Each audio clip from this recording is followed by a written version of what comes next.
ফের মেকলিগঞ্জ থানার পুলিশের বড় সাফল্য। মাথাভাঙা চাংরাবান্ধা 12 রাজ্য সড়কে জামালদহে নেশার ট্যাবলেট সহ এক ব্যক্তিকে আটক করে থানায় নিয়ে যায় পুলিশ।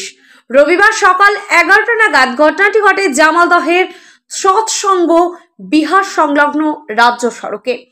পুলিশ সূত্রে জানা যায়, ধৃত ব্যক্তির নাম সোলেমন শেখ, বাড়ি দিনহাটায়। এদিন তার কাছ থেকে বেশ কিছু নেশার ট্যাবলেট উদ্ধার করা হয়েছে। তার বাজার মূল্য লক্ষাধিক টাকা। এর আগেও ওই ব্যক্তির নামে অস্ত্র আইনে একাধিক মামলা রয়েছে বলে পুলিশ জানায়। এদিন সেখানে উপস্থিত ছিলেন মেকলিগঞ্জ থানার OC Manibhushan Sarkar, CI Abhijit Sarkar, ADPO Ashis P Subba, মেকলিগঞ্জের বিডিও অরিন্দম মণ্ডল সহ অন্যান্য পুলিশ আধিকারিকরা। ধৃত ব্যক্তি জানায় তিনি নির্দোষ, তাকে মিথ্যে মামলায় ফাঁসানো হচ্ছে। উদ্ধারকৃত ট্যাবলেট তার নয়। বিজনেস করি, পশু ব্যবসা করি, যার জন্য আমাকে ট্যাবলেট দিয়ে ফাঁসিয়ে। আপনি কি বলছেন? আপনি কোথায় যাচ্ছিলেন?